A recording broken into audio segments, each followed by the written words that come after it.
Assalamualaikum warahmatullahi wabarakatuh. Bismillah, alhamdulillah, wassalatu wassalamu ala rasulillah Sayyidina wa habibina wa syafi'ina wa karimina wa dukhrina wa maulana Muhammadin sallallahu alaihi wasallam abni abdillah wa ala alihi wa sahbihi wa mawalah wa la hawla wa la quwata illa billah, amma ba'du. Qala Allah Ta'ala fi kitabihil karim wa huwa asdaqul qailin. Bismillahirrahmanirrahim. Fadhkuruni adzkurukum washkuruli wa la takfurun. Al-ayah. Wallahu a'lam bimuradu wa bimuradih wa bimaqsudih. Wa qala fi du'a rabbi shrah li sadri wa yassir li amri wahlul 'uqdatam min lisani yafqahu qawli. Allahumma sakhkhir lana lisana sidqi waj'alhu mahallal fahmi lil khitabi wan nutqa bis sawabi wal amala bis sunnati wal kitabi. Allahumma iftah lana abwabal ilmi wa zidna ilma wa fahma wa alhiqna bis salihin. Allahumma iftah alaina futuhal arifina bi hikmatika wansur alaina rahmataka wa dzakirna manasina ya dzal jalali wal ikram walhamdulillahi rabbil alamin. Qala mu'allifu hadzal kitab Syekh Ahmad Ibnu Athaillah As-Sakandari rahimahullahu ta'ala wa nafa'ana bihi wa bi ulumihi wa a'ada alaina min barakatihi wa karamatihi. Allahumma wafiqna li isabati shawab wa janibna zayga wal irtiyab wa nafa'na wal muslimina bima hawa wa hadzal kitab ala hadhihi niyatil hasanah wa bi kulli niyatin shalihah. Al-Fatihah.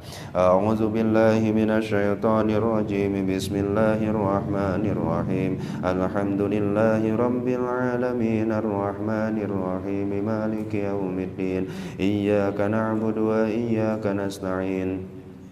Ihdinas siratal mustaqim siratal ladzina an'amta 'alaihim ghairil maghdubi 'alaihim waladdallin.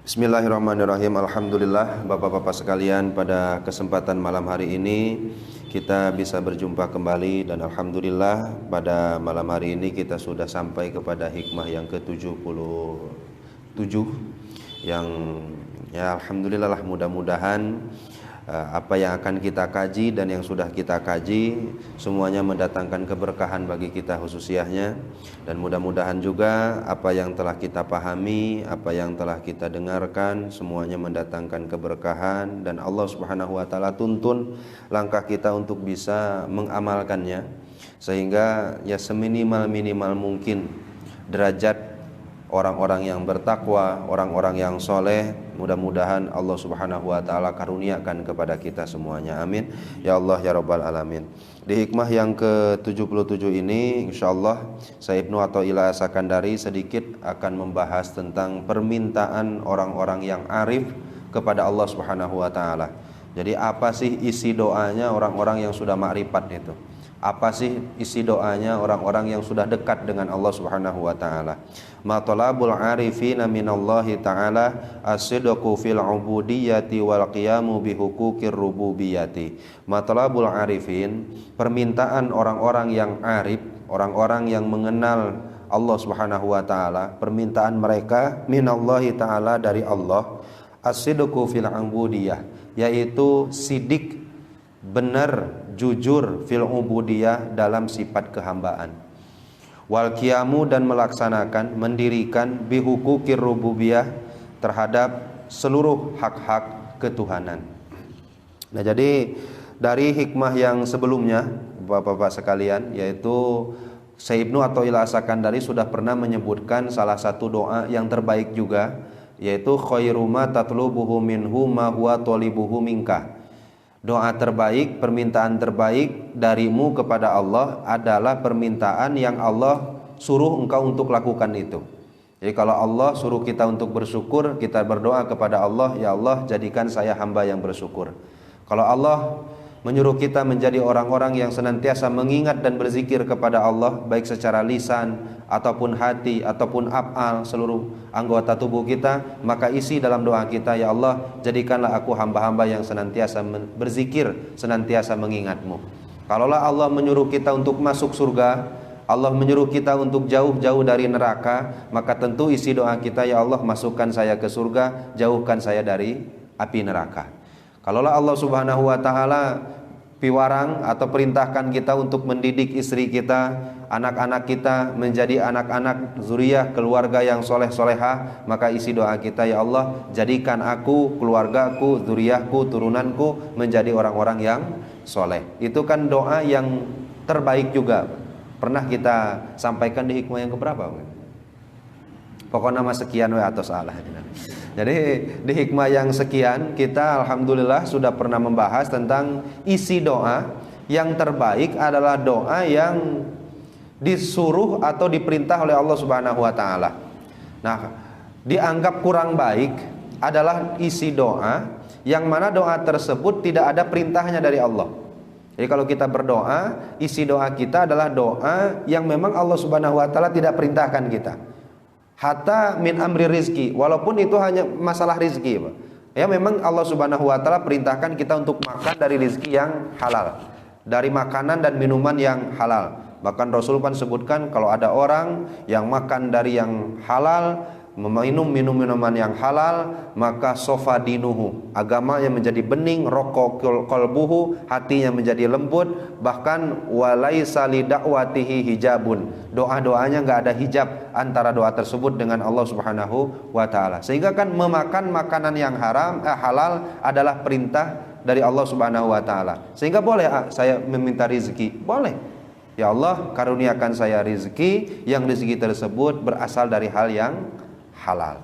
Tetapi kalaulah kita berdoa yang isi doanya itu bukan kategori yang kemarin, Pak, yang tidak diperintahkan oleh Allah, bagus itu secara penilaian orang-orang yang dekat dengan Allah, orang-orang yang mengaji tasawuf, itu doa yang kurang baik. Seperti apa contohnya? Meminta yang Allah Subhanahu wa taala tidak pernah suruh kita untuk melakukan hal itu. Ya Allah, jadikan saya gubernur, jadikan saya RW, jadikan saya jadikan saya Itu kan memang notabene nggak pernah Allah Subhanahu wa taala perintah. Apalagi meminta sesuatu yang dilarang oleh Allah. Ya Allah, ya teh istri teh gelis-gelis teuing ya Allah. Tapi hanya kal geus boga suami. Cilakakeun suamina ya Allah. Oh, hari duki ka kitu-kitu teh geus. Zalim ke orang lain yaitu doanya doa terburuk lah. Bisa dikatakan seperti itu. Kalau kita meminta sesuatu yang tidak dituntut saja tidak termasuk doa yang baik, apalagi meminta sesuatu yang isinya adalah maksiat kepada Allah Subhanahu wa taala. Jadi Bapak silahkan meminta sebanyak-banyaknya, karena berdoa adalah ciri orang-orang yang butuh kepada Allah Subhanahu wa taala. Bahkan Allah paling benci ada hamba yang gak mau berdoa kepadanya. Tetapi kan kita menseleksi apa doa yang terbaik. Yang pertama adalah doa yang Allah perintahkan kita untuk melakukannya. Dan yang kedua, nah ini yang a'lal marotib, bahkan a'lal matolib, doa yang derajatnya paling atas itu adalah doa-doanya orang muqarrabin. Dan salah satu doa orang muqarrabin itu adalah satu, mereka pinta kepada Allah sidik fil ubudiyah. Apa sidik fil ubudiyah itu? Sidik itu artinya benar. Sidik itu artinya jujur. Andaikan kita ilustrasikan ke dalam sholat, lisan mengucapkan Allahu Akbar, hati Allah Maha Besar. Andaikan lisan mengucapkan Allahu Akbar kabira walhamdulillahi katsira, maka hati mengiyakan apa yang diucapkan oleh lisan, sehingga lisan dengan hati sejalan. Orang yang seperti itu adalah orang yang jujur di dalam sholatnya, sidik di dalam sholatnya. Nah kemudian yang orang-orang arifin pinta dari Allah apa? Allahumma rzuqna sidqa fil ubudiyah. Ya Allah, jadikanlah kami orang yang jujur dalam menghamba kepadamu. Menurut Bapak, orang yang benar, orang yang benar-benar, orang yang jujur dalam menghamba kepada Allah itu yang seperti apa? Orang yang benar-benar jujur menjadi hamba Allah Subhanahu wa taala, yang pertama adalah iltizamu adabiha. Selalu beradab seperti adabnya seorang hamba. Kalau hamba di hadapan tuannya, manut, ngikut atau ngikut ngatur? Manut, ngikut, taat, atau saya boleh nggak protes sedikit dengan keputusan Anda? Boleh ya kayak gitu? Seorang hamba di depan tuannya, Sehingga salah satu sifat atau adab yang hamba harus miliki di hadapan Allah adalah taat, manut, idzian, khudu, tadarru, pasrah dengan apa yang Allah Subhanahu wa taala qada dan qadarkan kepada kita. Andaikan Allah Subhanahu wa taala berikan qada dan qadar yang baik, ya tentu kita bersyukur. Tapi ketika Allah qada dan qadarkan sebagai bentuk ujian kepada kita hal-hal yang tidak kita sukai, tetapi itu tentu yang maslahat bagi kita. Nah, sehingga jangan protes. Kenapa? Karena hamba nggak pernah protes ke Tuannya. Dan jangan juga mengeluh. Kenapa? Karena hamba yang benar, hamba yang jujur dalam sifat kehambaannya, nggak pernah mengeluh apapun yang diputuskan oleh Tuannya.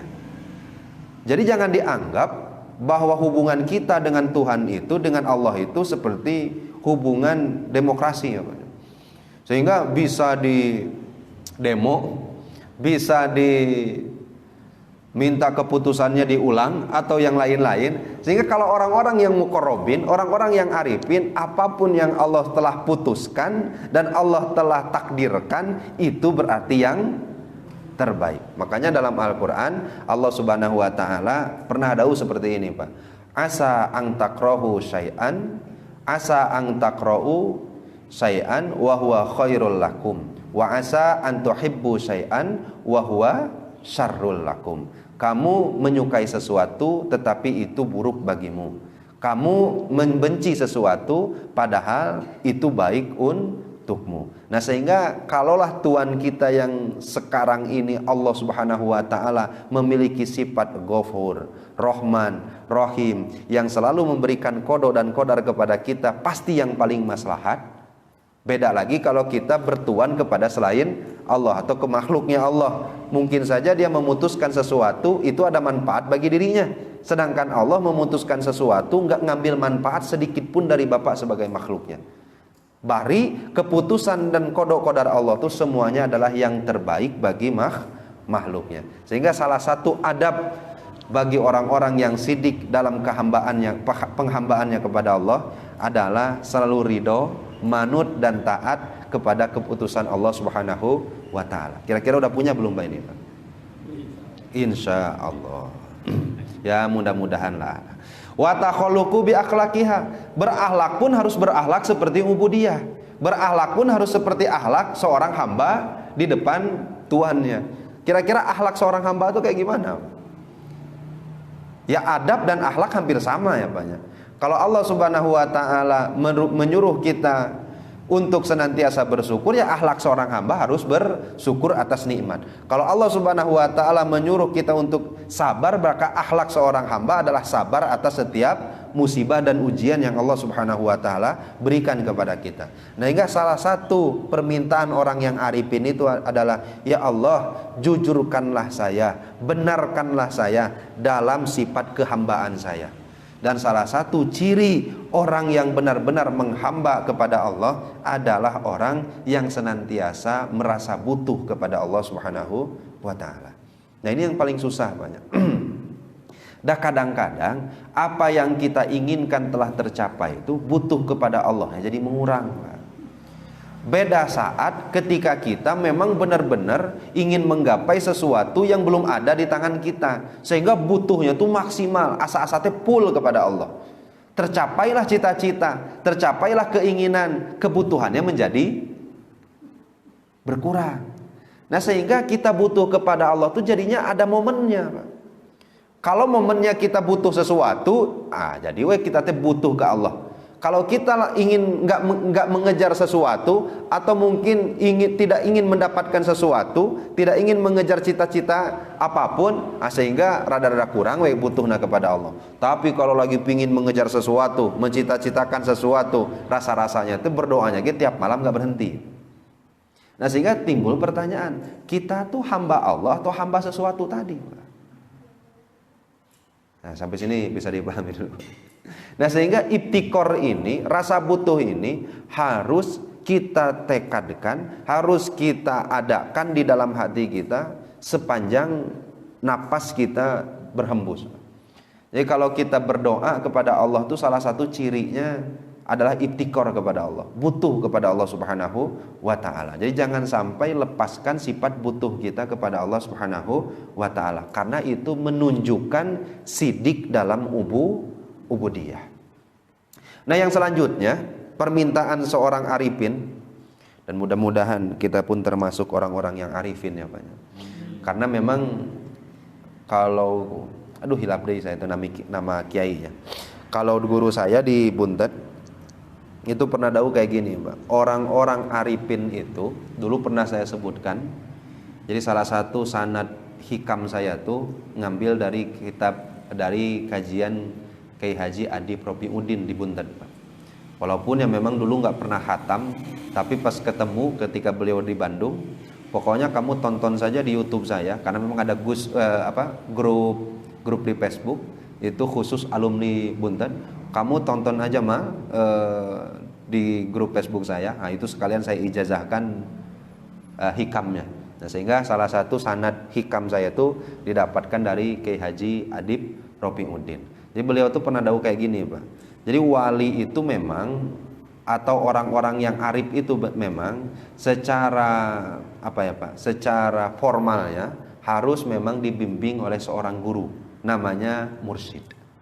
Ataupun kalau tidak dengan bimbingan seorang guru, harus berteman dengan orang-orang yang selalu membangkitkan dirinya untuk senantiasa mendekat kepada Allah. Tetapi kata beliau, ada orang yang tanpa guru, tanpa ada teman, tanpa ada pembimbing, tapi terpilih menjadi orang yang dekat dengan Allah. Nah, salah satu contohnya adalah Sayyidina Umar bin Khattab. Siapa gurunya Pak? Bisa jadi sedekat itu dengan Rasulullah. Salah satunya adalah Syekh Fudail bin Iyad. Itu kan pernah ya Pak ya kita ceritakan. Oh, itu mah kurang kumaha tuh Pak. Bedegongna, bahkan ya menjadi pencuri kelasnya setinggi lah. Sehingga kata beliau berdalil dengan apa yang Allah Subhanahu wa taala sebutkan dalam Al-Qur'an, bahwa Allah Subhanahu wa taala tuh yajtabi ilaihi mayyasha. Allah akan menarik mayyasha, siapapun orang yang Allah kehendaki, ilaihi kepada Allah. Nah, untuk di sini ini enggak ada persyaratannya. Artinya tidak ada kriterianya. Akhirnya Bapak tuh saya berharap menjadi orang yang ditarik untuk mengenal Allah umpamanya, sehingga Bapak wiridannya ada nggak khusus? Oh, saya wiridnya yang ini nih. Kemudian saya zikirnya yang ini nih setiap hari, nggak ada. Itu memang mayyasha, semuanya kehendak Allah Subhanahu wa taala. Jadi ada jalur non formalnya. Nah, sehingga ya mudah-mudahan Pak, mau formal ataupun non formal, yang mudah-mudahan kita menjadi orang yang dekat dengan Allah Subhanahu wa taala. Dan insya Allah nanti kalau Bapak sudah dekat dengan Allah, Bapak nggak akan pernah meminta apapun kecuali satu. Bapak ingin sidik, ingin jujur, ingin benar menjadi hamba Allah Subhanahu wa taala, bukan hamba makhluk, bukan hamba apapun, bukan hamba keinginan, bahkan bukan hamba hawa nafsunya sendiri. Nah, sampai sini bisa dipahami banyak. Dan ini beberapa kali kita bahas bahwa berdoa yang lain silahkan, boleh kok. Apalagi doa tersebut Bapak ambil dari Al-Quran atau doa yang diajarkan oleh Rasulullah. Karena Rasulullah itu ngajarnya kan ke seluruh umat, sehingga levelnya nggak di sama-sama. Siapapun ya silahkan. Jadi sehingga mau doa yang mana? Allahumma rzuqna husnal khotimah, ya silahkan. Wa na'udzubika min su'il khotimah, ya silahkan. Bahkan Allahumma rzuqna rizqan wasi'an halalan thayyiban mubarakan fi, silahkan. Kalau Bapak ingin rizki, minta doanya Allahumma rzuqna, ya Allah rizkian kami wasi'an, seluas-luasnya, thayyiban, ya bagus, halalan, ya halal, mubarakan fi, ya diberkahi. Bagus nggak kira-kira doa kayak gitu? Sangat-sangat bagus. Terlebih kalau kita yang bukan arifin, tapi orang arifin mah nggak pernah minta gitu. Ya, terus permintaan mereka yang kayak gimana? Satu, sidik dalam ubudiyah. Nah, ini yang kedua apa? Wal qiyamu bihuquqir rububiyah, meminta kepada Allah agar dirinya bisa menjalankan seluruh hak-hak yang menjadi hak Allah. Apa hak Allah di diri kita, Pak?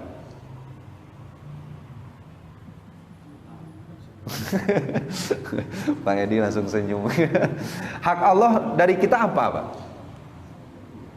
Hak Allah berarti kewajiban bagi kita. Maka yang pertama kan hak Allah itu diimani. Sudah apa diimani? Allahnya. Imannya taklid atau ilmu, Pak? Aduh, ayang iman ayah sabrah gitu.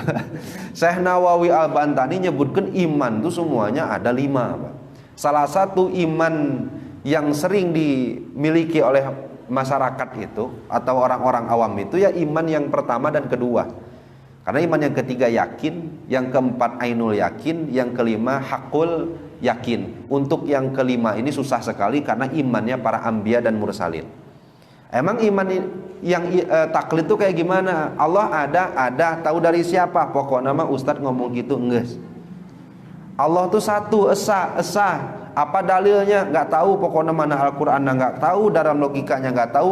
Tapi saya belajar di guru dan guru saya bilang Allah tuh satu, udah taklid. Kalau iman ilmu apa? Iman ilmu adalah ilmu yang menjadikan kita tuh iman. Contoh kayak gini, Pak. Bapak kalau saya kasih tahu gula itu manis, percaya nggak, Pak? Pak, gula teh manis nih, percaya nggak, Pak? Percaya. Percayanya Bapak ngikut ke saya, atau Bapak tahu dari ilmu bahwa gula itu manis, atau Bapak yang sudah ngerasakan sendiri gula itu manis? Ngerasakan sendiri. Kalau sudah ngerasakan sendiri gula itu manis, nah itu yakin namanya. Tapi kalau Bapak tahu dari buku, tahu dari ilmu, itu namanya percaya karena ilmu. Tapi kalau Bapak tahu gula itu manis karena dikasih tahu dan ngikut ke orang lain, itu namanya imannya taklid. Nah, saya nanya lagi ke Bapak. Bapak percaya bahwa Allah itu ahad? Percaya dari mana? Dari sononya. Nah, sehingga hak Allah yang pertama kali yang menjadi kewajiban kita apa? Yang harus dibenarkan ya iman. Karena kata Rasulullah, khoslatani la syai'a abdolu minhuma. Ada 2 hal yang gak ada lebih baik dari 2 hal ini. Yang pertama al-imanu billah, yang kedua wa naf'u lil muslimin bil muslimin. Satu iman kepada Allah, yang kedua memberikan manfaat kepada muslimin yang lain. Nah, ini 2 hal yang gak ada yang bisa menandingi. Kenapa iman yang paling pertama? Karena iman itu akan menjadi syarat sah segala ibadah yang kita kerjakan. Syarat diterimanya ibadah-ibadah setelahnya itu mesti harus ada imannya terlebih dahulu. Beres dari iman, nanti apalagi haknya Allah dari kita? Apalagi Pak udah iman? Yang batin aja dulu, Pak. Karena nanti yang dohirnya banyak juga kan, banyak. Yang dohir apa saja? Sholat, ya menyembah lah Pak. Menyembah dari zohir kita, dari mulai sholat, puasa, zakat dan lain-lain, yang wajib, yang sunat. Belum lagi yang haramnya, yang haram dijauhkan, yang makruh ditinggalkan, apalagi makruhnya tahrim ya Pak. Makruh tanzim, makruh tahrim semuanya tinggalkan. Bahkan yang mubah pun kalau tidak ada manfaatnya pun ditinggalkan. Itu kan kewajiban seorang hamba yang menjadi hak Allah Subhanahu wa taala. Nah, sehingga banyak sekali Pak. Dari beres nanti iman ikhlas. Udah belum ikhlas? Ya, hari ikhlasnya naon. Ya, kadang-kadang ikhlas juga kita nggak tahu, Pak. Udah beres ikhlas, ridho. Udah beres ridho, tawadu. Udah beres tawadu, iddi'an, pasrah, tawakal, tafwid kepada Allah Subhanahu wa taala. Yang notabene-nya itu adalah kewajiban dari hati kita untuk Allah. Nah, sehingga bundel sekali Pak doanya orang-orang arifin itu. Satu, jujurkan saya sebagai seorang hamba. Yang kedua, jalankan seluruh hak-hak yang ada, jalankan seluruh anggota saya ini, baik zahir ataupun batin, untuk memenuhi kewajiban saya sebagai seorang hamba. Nah, sampai sini bisa dipahami banyak. Nah, makanya sampai sebagai penutup saya bacakan sebuah keterangan. yang diucapkan oleh seorang ulama besar bernama Imam Abu Madian Qaddasallahu sirrah. Beliau menyebutkan syattana baina man himmatuhul khur wal kusur wa baina man himmatuhu rab'us sutur wa dawamul qudur. Jauh sekali perbedaannya, jauh pisan. Siapa? Man, orang, himmatuhu yang keinginannya, yang tujuannya al-hur wal kusur, hanyalah bidadari dan bangunan-bangunan yang di surga. Kalau ada orang meminta di dalam doanya hanya meminta bidadari dan bangunan-bangunan megah di surga, jauh sekali perbedaannya dengan man himmatuhu rab'us sutur wa dawamul khudur, orang yang keinginannya diangkatkan hijab dari dirinya untuk bisa menangkap keagungan Allah, dan wa dawamul khudur, orang yang keinginannya hatinya selalu hadir bersama Allah Subhanahu wa taala. Pernah kita berdoa seperti itu, Pak? Diangkatkan hijab agar bisa menangkap keagungan Allah, didawamkan hati agar senantiasa hadir bersama Allah Subhanahu wa taala. Jangankan kermelek, jangankan kermelek wae ge urang mah Allah nate hadir-hadir. Sedangkan Rasulullah tuh jangankan lagi melek, lagi perem pun matanya Allahnya tak pernah hilang dari hati. Larasnya banyak. Kata Rasulullah, al-ainani tanamani, dua mataku tertutup tetapi hatiku senantiasa terjaga untuk mengingat Allah Subhanahu wa taala. Ya mudah-mudahan ya kita mah dakwah deui ya tuh Pak. Naon deui mudah-mudahan mah kita mah munajat kepada Allah, berdoa kepada Allah, kita termasuk orang-orang yang dipilih oleh Allah Subhanahu wa taala. Amin ya Allah ya rabbal alamin. Maka Pak, bila ada penambahan atau ada pertanyaan kita bahas bersama-sama.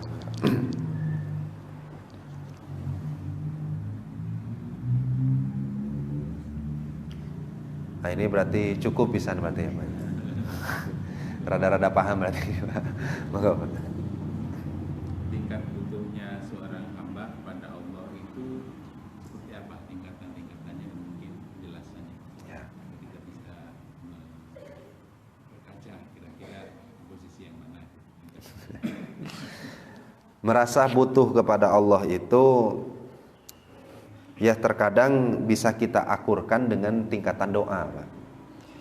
Ada orang yang butuh kepada Allah karena keinginannya untuk mendapatkan nikmat zahiriyahnya. Bahkan ada juga orang yang butuh kepada Allah untuk mendapatkan nikmat batiniahnya.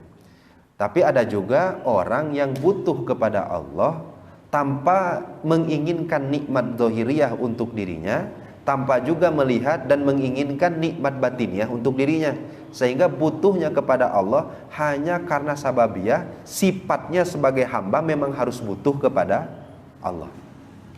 Butuh apanya nanti? Butuh rahmatnya. Butuh apanya nanti? Butuh ridhonya. Jadi yang diinginkan oleh dia adalah kebutuhannya kepada Allah adalah menyangkut apa yang dia inginkan yang gak ada manfaat untuk dirinya.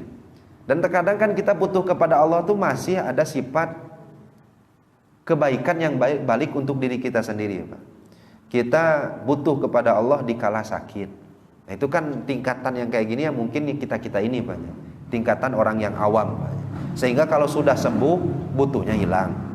Padahal kan sakit dan sembuh dua-duanya kan tetap harus butuh kepada Allah, karena kita ketika sakit butuh agar disembuhkan, ketika sembuh agar tidak disakitkan. Nah, sehingga kadang-kadang kita tuh sok lupa gitu, karena sehingga kalau ada yang kita inginkan dan sudah tercapai, hilanglah butuh kita. Nah, biasanya yang pertama ini tingkatan yang A, tingkatan yang awam adalah orang yang kalau butuh kepada Allah semuanya menyangkut nikmat-nikmat yang bersifat zahir. Tapi nikmat-nikmat yang bersifatnya duniawi, walaupun yang memang isinya permintaannya hal-hal yang diperintah oleh Allah, sehingga dalam doanya, ya Allah pingin rezeki itu dilancarkan, ya Allah pingin badan disehatkan, ya Allah urusan dilancarkan, jabatan pingin dilancarkan, dan lain-lain lah pokoknya. Tapi boleh nggak, Pak? Boleh nggak butuh kita kepada Allah isinya seperti itu, Pak? boleh silahkan. Naik ke tingkat yang kedua, yang mana orang itu sudah tidak lagi memikirkan nikmat yang sifatnya jasmani. Yang ingin mereka dapatkan dari Allah sehingga mereka butuh kepada Allah adalah mereka meminta untuk ditingkatkan nikmat batinnya. Sehingga yang tadinya nggak bisa khusyuk sekarang berdoanya minta khusyuk. Yang tadinya nggak bisa khudur dan lain-lain sekarang minta nikmat yang batin tanpa meminta nikmat jasmani sama sekali. Nah, sehingga ya mudah-mudahan kita sudah berada di posisi yang kedua ini. Nah, kalau yang posisi ke satu, mereka butuh kepada Allah bukan karena sababiyah mereka menginginkan sesuatu, tetapi ya mereka butuh kepada Allah agar supaya mereka itu menonjolkan sifat kehambaannya kepada Allah. Karena hamba itu harus butuh kepada Allah, walaupun tanpa ada keinginan nikmat jasmani ataupun batin. Sehingga anggap sajalah, walaupun mereka butuhnya terhadap apa? Butuhnya terhadap ridho Allah. Butuhnya terhadap apa lagi ya? Butuhnya terhadap rahmat Allah, yang semuanya itu tidak ada kembali untuk dirinya sendiri. Nah, pertanyaannya kayak gini, Pak. Kalau kita butuh kepada Allah, butuhnya itu ada kebaikan yang kembali untuk kita atau tidak? Dari setiap permintaan kita, yang menunjukkan itu kan butuh kita itu kan ditunjukkan dengan adanya permintaan kita kepada Allah. Sehingga isi permintaan kita itu terkadang banyaknya masih ada manfaat yang balik untuk diri kita. Ya, tetapi terjadi masalah, Pak. Terlebih kalau itu memang diperintah oleh Allah Subhanahu wa Ta'ala. Tapi kalau Bapak ingin berkaca atau melihat tingkatan kita dari mana, ya seperti tadi, Pak. Ada orang yang meminta nikmatnya jasmani, ada orang yang memintanya nikmatnya batin, ada orang yang meminta nikmatnya itu bukan jasmani dan rohaninya lagi, batinnya lagi, tetapi sudah memang butuhnya kepada Allah, butuh terhadap rahmatnya, butuh terhadap kedekatannya dengan Allah. Sehingga yang mereka takutkan itu menjauh dari Allah, Pak. Bukan lagi mereka takut sakit, enggak. Bukan lagi mereka tuh takut fakir, enggak. Karena mereka menganggap fakir, hal-hal yang kita benci banyak, fakir, sakit, miskin dan lain-lain, semuanya itu mereka anggap adalah wasilah untuk semakin dekat kepada Allah. Kalau kita kan enggak banyak. Kalau kita kadang-kadang menganggap kita dekat dengan Allah tuh lamun rezeki lancar. Kalau rezeki rada seset, naonnya salah saya juga apa tadi. Orang kadang-kadang kan gitu, Pak. Padahal nggak ada sama sekali barometernya. Kalau orang itu soleh mesti disugihkan, kalau orang itu kurang soleh mesti dimiskinkan. Kalau gitu menurut Kanjeng Nabi Isa berarti orang yang paling nggak soleh ya tuh, Pak. Karena Kanjeng Nabi Isa tuh abqarun nas, manusia yang paling fakir. Andaikan barometernya kesolehan itu diambil dari rezeki gitu. Nah, sehingga kan kalau kita masih melihat rezeki ini, ini tanda Allah, alhamdulillah adanya ya Allah ka abdi ya. Karena rezeki lancar-lancar wae ya. Sehingga lamun teu lancar teh baru kita mengemut punya naon salah saya tuh. Nah, sampai sini bisa dipahami, Pak. Ini tingkat iftikor kita kepada Allah itu mungkin tingkatan-tingkatannya. Cek apa? Tanya nih. Cekap, alhamdulillah. Berarti ini paham pisan berarti ya, Pak. Dan tinggal kita bisa mengamalkannya, ngedoa kepada Allah Subhanahu wa Ta'ala. Nah, panginten sakitu anu tiasa kapihatur, mudah-mudahan sing ada manfaatnya, khususnya untuk diri pribadi dan umumnya bagi kita yang sama-sama mengkaji kitab ini. Wabillahi taufiq wal hidayah wal afu minkum. Wassalamualaikum warahmatullahi wabarakatuh.